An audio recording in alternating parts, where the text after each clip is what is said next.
Welcome to The Buzz. I'm Christopher Conover. This week, how Saudi farmers ended up with land in rural Arizona.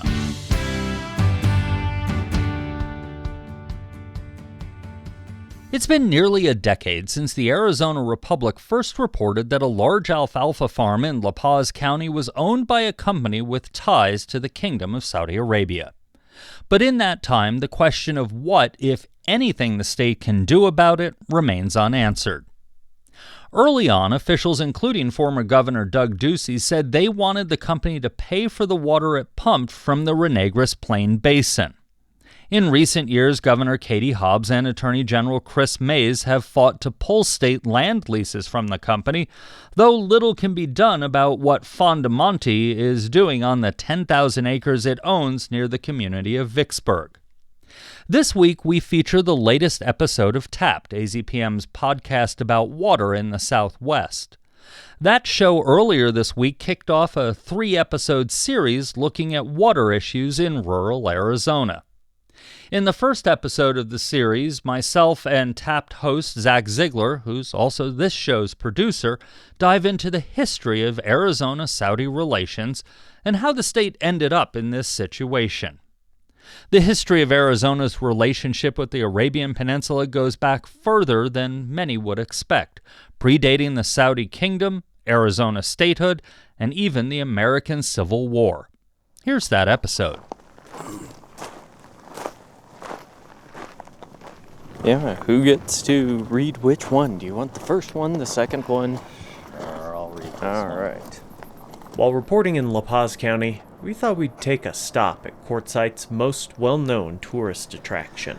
All right, so here we are at the High Jolly Cemetery in Quartzsite, just off of the main road here in Quartzsite, Arizona, and there's a historic marker here, so we thought we should go ahead and read it. It was a hot, windy day, and we were trying to move quickly to avoid the heat and multiple dust devils that were heading in our direction. Many of the early pioneers of Quartzsite, which was formerly known as Tyson's Well, are interred here. Also buried here is High Jolly, namesake of the cemetery. High Jolly was born Philip Tedrow. He was an Ottoman subject of Syrian and Greek heritage, where he worked as a camel breeder and trainer. He served in the French army in Algiers before coming to the U.S. in 1857. He served as a camel handler for the U.S. Army Camel Corps, which tested the use of camels as pack animals in the arid American Southwest. He stayed in the Arizona Territory after the camel experiment ended and became a prospector, scout, courier for the Jackass Mail, and freight hauler. He died in Quartzsite in 1902. In 1934, the Arizona Department of Transportation erected a monument in his honor, made of native stone and topped with a metal camel. This was the beginning of the Pioneer Cemetery, and the monument is said to be the most visited spot in Quartzsite. I'm now jealous that you got to say jackass in a story. The next monument told a similar story. A Greek-born man who moved to what was then the Ottoman Empire, then was hired by the U.S. military for a short-lived experiment to use camels to settle the desert Southwest. But what those plaques leave out is how High Jolly may have been the start of attempts to trade knowledge between Arizona and the Middle East, and how those attempts would eventually lead to Arab nations growing crops in the remote Arizona desert. This is Tapped, a podcast about water. I'm Zach Ziegler. And I'm Christopher Conover. So how did an exchange of ideas transform into one country growing a thirsty crop in a foreign land that has its own water woes?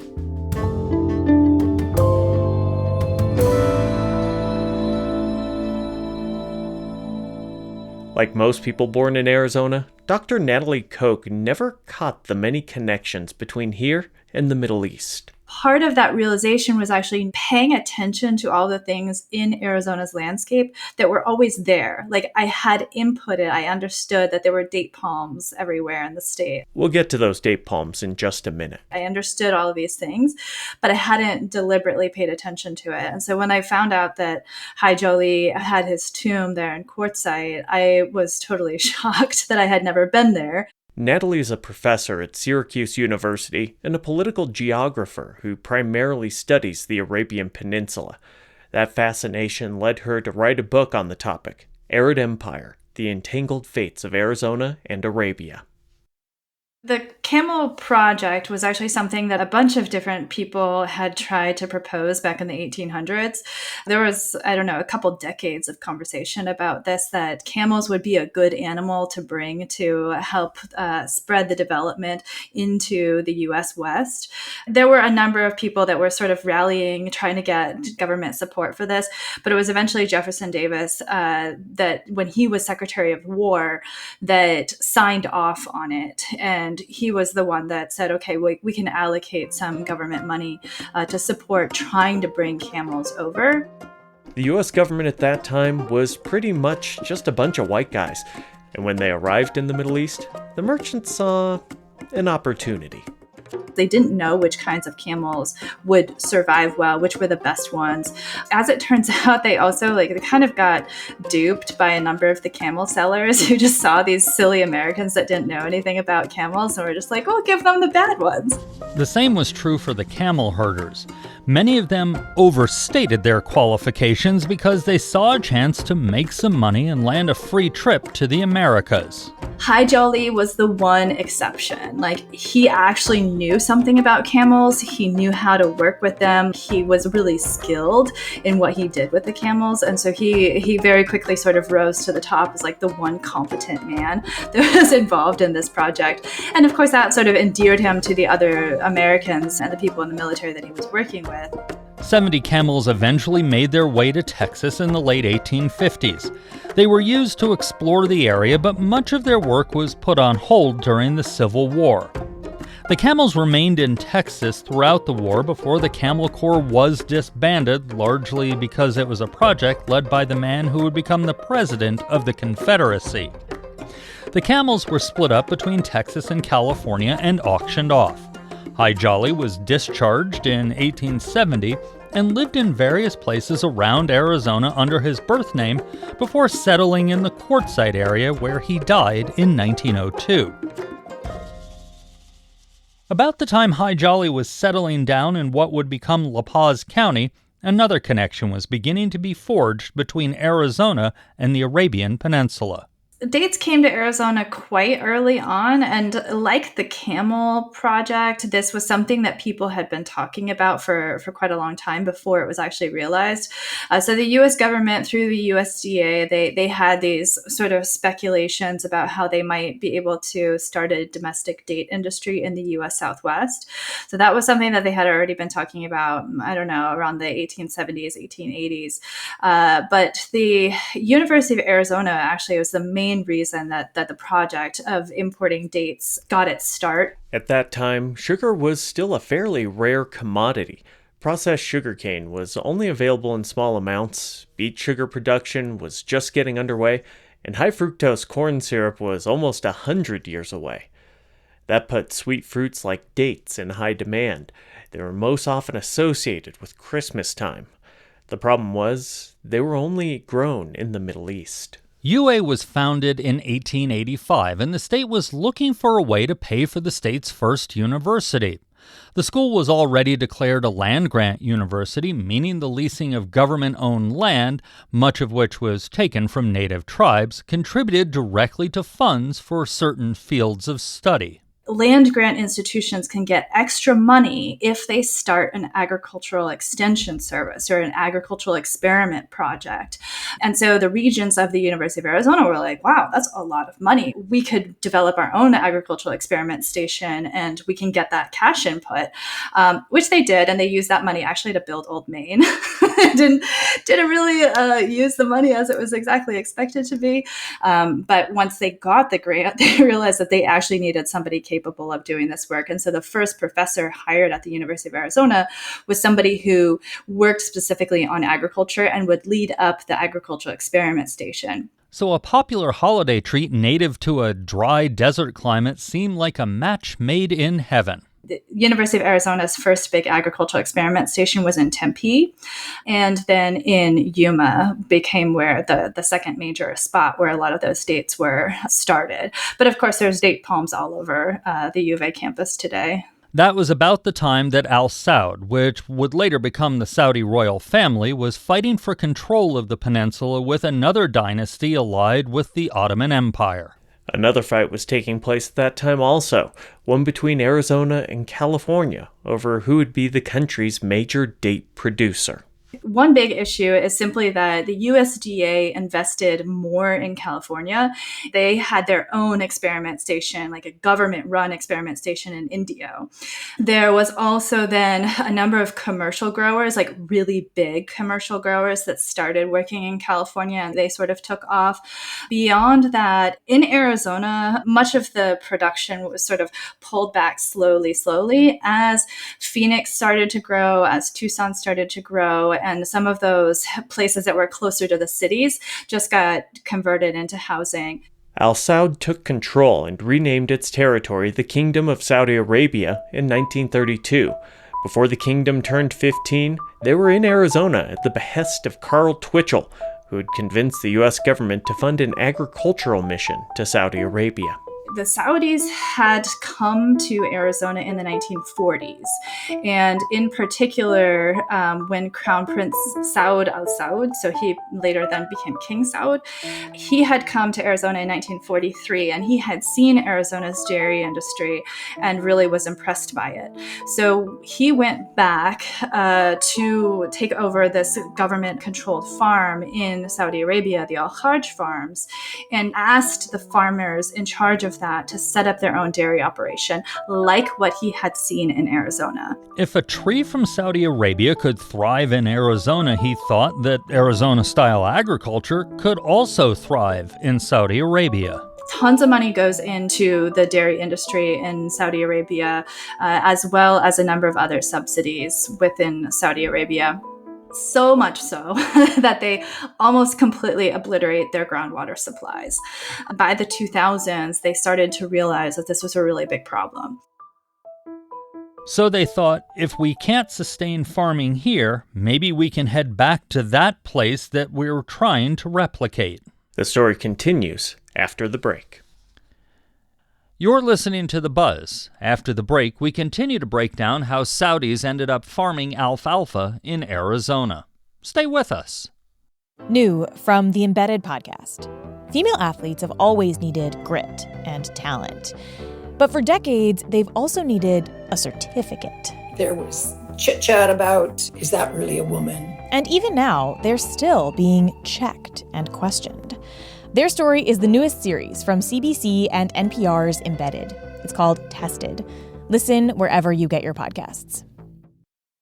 Welcome back to The Buzz. I'm Christopher Conover. This week we're previewing the first in a three-part series from Tapped, AZPM's podcast about water. Let's go back to the episode. This is Tapped, a podcast about water. I'm Zach Ziegler. And I'm Christopher Conover. When we left, political geographer Dr. Natalie Koch had just told us how in the early 2000s, Saudi Arabia noticed it was drawing down its aquifers at an unsustainable rate. So what's a country to do when its water is running out? They shifted those subsidies away from direct subsidies for domestic production of these water-intensive crops to helping them buy foreign land. And one of the places that they most notably begun buying land was in a small county on Arizona's western edge. I started working on water in 2015, and it was when the story about the Saudis broke out. That's Holly Irwin, the longest-serving member of the La Paz County Board of Supervisors.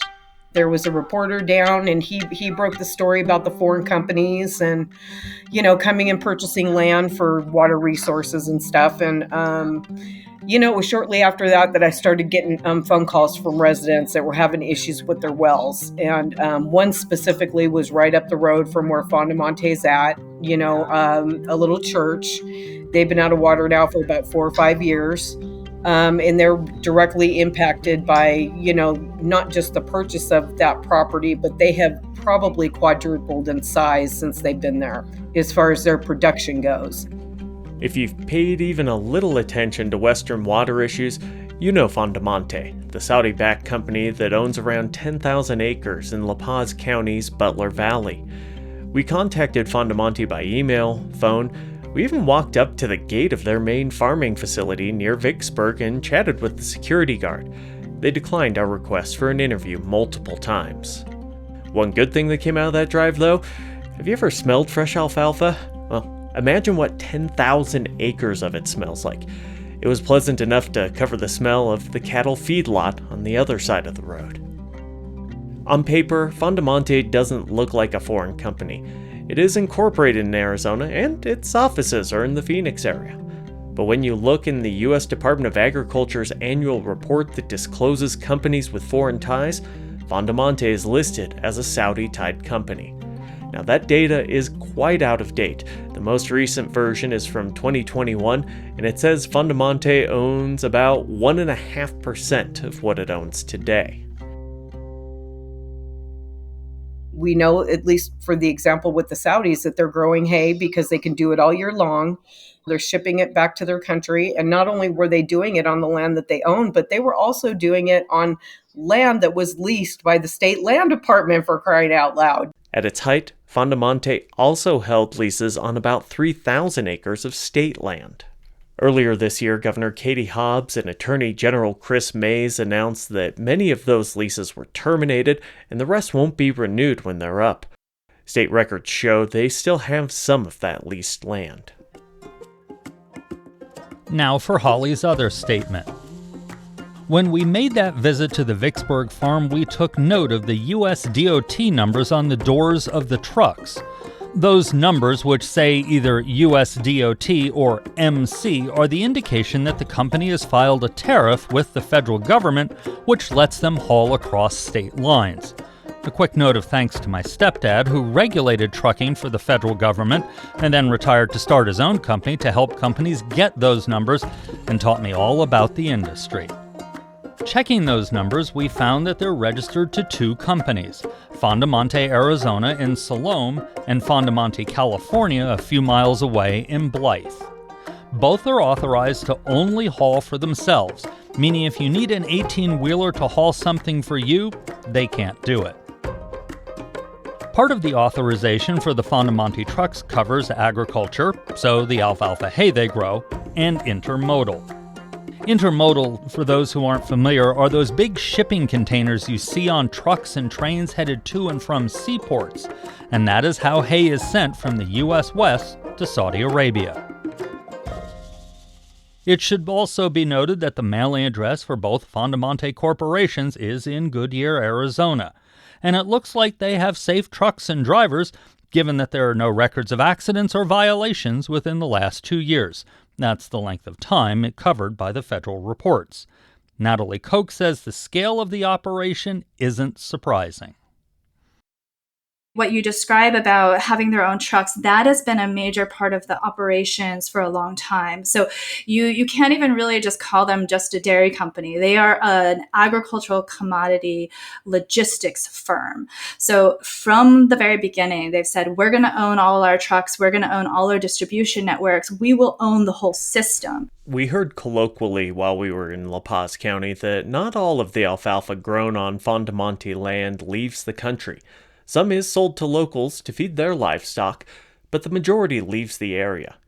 You've probably guessed by now, but these are not pickup trucks.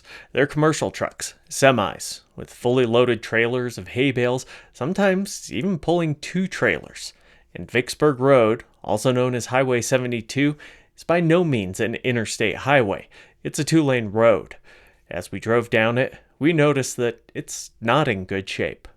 Because of the amounts of trucks that were going back and forth on the road, this proposed a big problem for the conditions of our road that we have to take care of. For example, we just sunk, I think it was last year or the year before, $750,000 into a little stretch of road because there's so many trucks that are, going on Vicksburg. And I think it was probably about 8 or 9 months ago, I had taken the reporter that originally broke the story and took him back out there to take a look at the facility.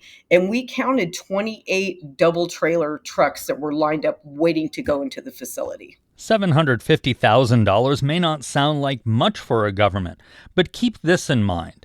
This year, La Paz County's total budget is $50 million.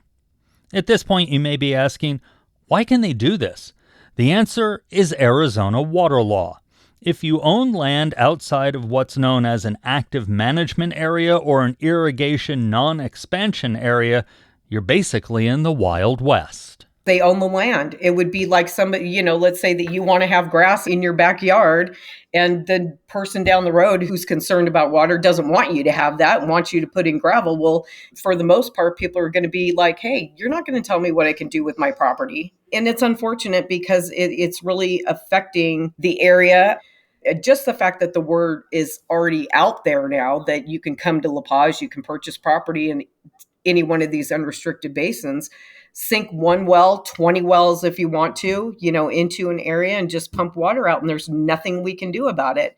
What makes that particularly appealing is also the fact that La Paz County doesn't have proper, I would call it proper, regulation on groundwater tapping. Political geographer Natalie Koch. They can tap as much water as they want from the aquifers without any kind of regulation. All they need to do is have permission to drill new wells.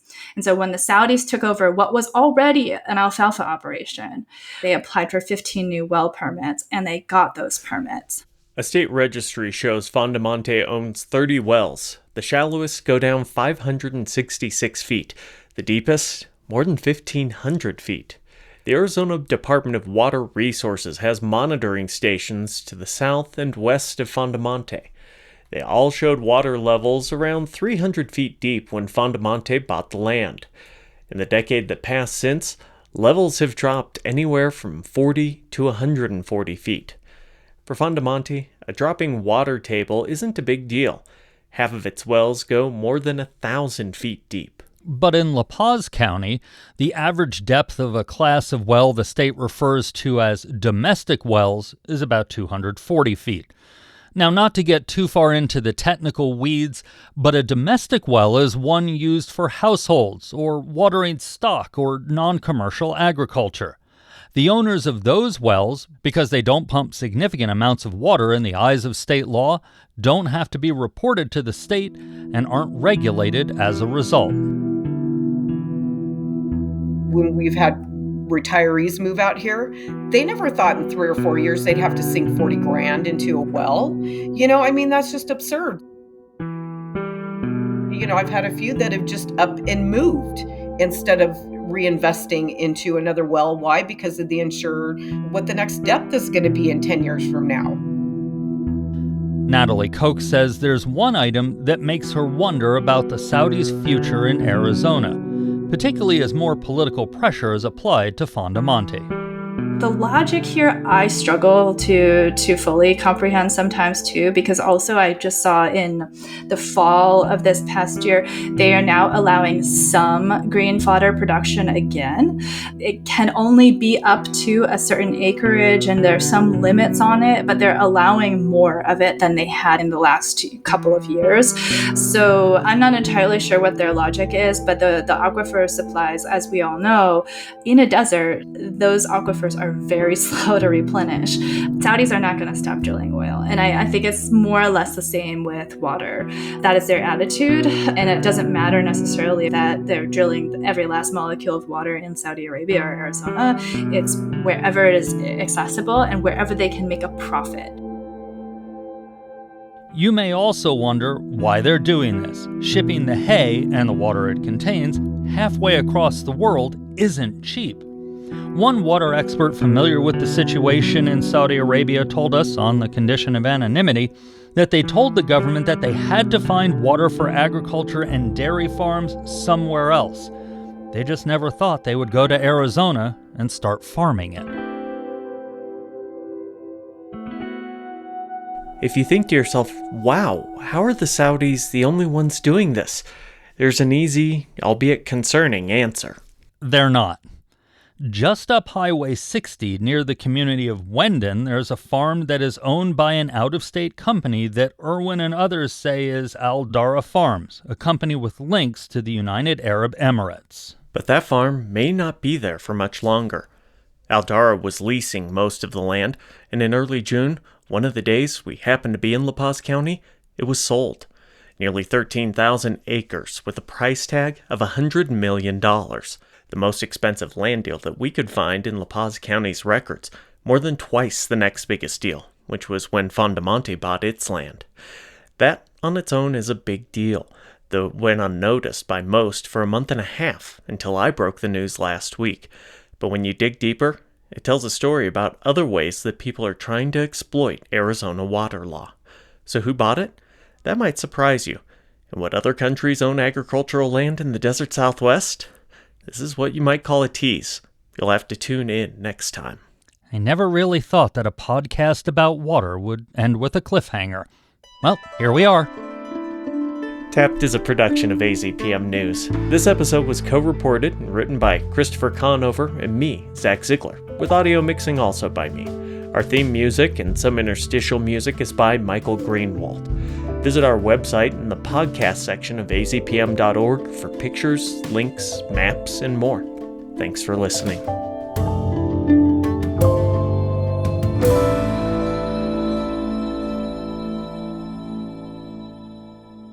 That was the latest episode of Tapped, AZPM's podcast about water. That show will continue to break down the issue of rural groundwater in Arizona in the coming weeks as it heads into other large land purchases in La Paz County, and why the Arizona legislature did not change any of the laws that make purchases like that viable in last year's legislative session. New episodes of Tapped come out on Wednesdays. You can find that show on all of the major podcast apps and on our website. And that's the buzz for this week.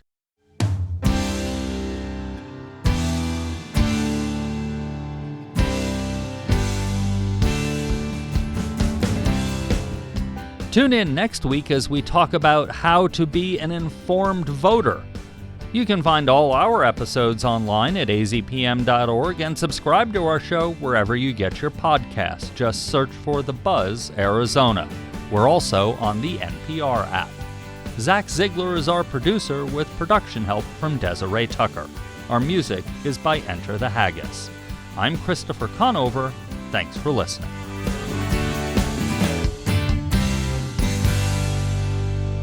AZPM's original productions are made possible in part by the Community Service Grant from the Corporation for Public Broadcasting and by donations from listeners like you. Learn more at support.azpm.org.